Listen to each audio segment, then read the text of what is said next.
23 مارچ یوم پاکستان نسبت مجھے اس خاک سے ہے۔ 23 مارچ 1940 کو لاہور کے منٹو پارک میں آل انڈیا مسلم لیگ کے 3 روزہ سالانہ اجلاس کے اختتام پر وہ تاریخی قرارداد منظور کی گئی تھی جس کی بنیاد پر مسلم لیگ نے بر صغیر میں مسلمانوں کے لیے اعلاد وطن کے حصول کے لیے تحریک شروع کی اور 7 برس کے بعد اپنا مطالبہ منظور کرانے میں کامیاب رہی۔ بر صغیر میں برطانوی راج کی طرف سے اقتدار عوام کو سونپنے کے عمل کے پہلے مرحلہ میں 1936-37 میں جو پہلے عام انتخابات ہوئے تھے ان میں مسلم لیگ کو بری طرح سے ہزیمت اٹھانی پڑی تھی اور اس دعویٰ کو شدید ذک پہنچی تھی کہ وہ بر صغیر کے مسلمانوں کی واحد نمائندہ جماعت ہے۔ اس وجہ سے مسلم لیگ کی قیادت اور کارکنوں کے حوصلے ٹوٹ گئے تھے اور ان پر ایک عجیب بے بسی کا عالم تھا۔ کانگریس کو مدراس، یو پی، سی پی، بہار اور اڑیسہ میں واضح اکثریت حاصل ہوئی تھی۔ سرحد اور بمبئی میں اس نے دوسری جماعتوں کے ساتھ مل کر مخلوط حکومت تشکیل دی تھی اور سندھ اور آسام میں بھی جہاں مسلمان حاوی تھے کانگریس کو نمایاں کامیابی ملی تھی۔ پنجاب میں البتہ سر فضل حسین کی یونینسٹ پارٹی اور بنگال میں مولوی فضل الحق کی پرجاکرشک پارٹی کی جیت ہوئی تھی۔ غرض ہندوستان کے 11 صوبوں میں سے کسی ایک صوبہ میں بھی مسلم لیگ کو اقتدار حاصل نہ ہو سکا۔ ان حالات میں ایسا محسوس ہوتا تھا کہ مسلم لیگ بر صغیر کے سیاسی دھارے سے الگ ہوتی جا رہی ہے۔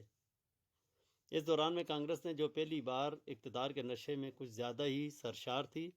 ایسے اقدامات کیے جن سے مسلمانوں کے دلوں میں خدشات اور خطرات نے جنم لینا شروع کر دیا۔ مثلاً کانگریس نے ہندی کو قومی زبان قرار دے دیا، گاؤں کشی پر پابندی عائد کر دی اور کانگریس کے ترنگے کو قومی پرچم کی حیثیت دی۔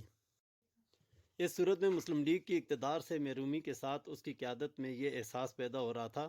کہ مسلم لیگ اقتدار سے اس بنا پر محروم کر دی گئی ہے کہ وہ اپنے آپ کو مسلمانوں کی نمائندہ جماعت کہلاتی ہے۔ یہی نقطۂ آغاز تھا مسلم لیگ کی قیادت میں دو جدا قوموں کے احساس کی بیداری کا۔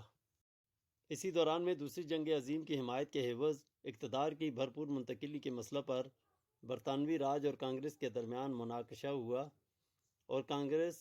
اقتدار سے الگ ہو گئی تو مسلم لیگ کے لیے کچھ دروازے کھلتے دکھائی دیے اور اسی پس منظر میں لاہور میں آل انڈیا مسلم لیگ کا یہ 3 روزہ اجلاس 22 مارچ کو شروع ہوا۔ اجلاس سے 4 روز قبل لاہور میں علامہ مشرقی کی خاکسار جماعت نے پابندی توڑتے ہوئے ایک عسکری پریڈ کی تھی جس کو روکنے کے لیے پولیس نے گولیاں چلائیں۔ 35 کے قریب خاکسار جاں بحق ہوئے۔ اس واقعے کی وجہ سے لاہور میں زبردست کشیدگی تھی اور صوبہ پنجاب میں مسلم لیگ کی اتحادی جماعت یونینسٹ پارٹی برسر اقتدار تھی اور اس بات کا خطرہ تھا کہ خاکسار کے بیلچہ بردار کارکن مسلم لیگ کا یہ اجلاس نہ ہونے دیں یا اس موقع پر ہنگامہ برپا کریں۔ موقع کی اسی نزاکت کے پیش نظر قائد اعظم محمد علی جناح نے افتتاحی اجلاس سے خطاب کیا جس میں انہوں نے پہلی بار کہا کہ ہندوستان میں مسئلہ فرقہ وارانہ نوعیت کا نہیں ہے بلکہ بین الاقوامی ہے، یعنی یہ 2 قوموں کا مسئلہ ہے۔ انہوں نے کہا کہ ہندوؤں اور مسلمانوں میں فرق اتنا بڑا اور واضح ہے کہ ایک مرکزی حکومت کے تحت ان کا اتحاد خطرات سے بھرپور ہوگا۔ انہوں نے کہا کہ اس صورت میں ایک ہی راہ ہے کہ ان کی علیحدہ مملکتیں ہوں۔ دوسرے دن انہی خطوط پر 23 مارچ کو اس زمانہ کے بنگال کے وزیر اعلیٰ مولوی فضل الحق نے قرارداد لاہور پیش کی جس میں کہا گیا تھا کہ اس وقت تک کوئی آئینی منصوبہ نہ تو قابل عمل ہوگا اور نہ مسلمانوں کو قبول ہوگا جب تک ایک دوسرے سے ملے ہوئے جغرافیائی یونٹوں کی جداگانہ علاقوں میں حد بندی نہ ہو۔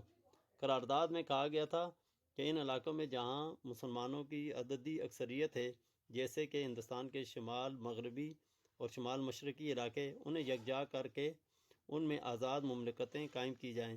جن میں شامل یونٹوں کو خود مختاری اور حاکمیت اعلیٰ حاصل ہو۔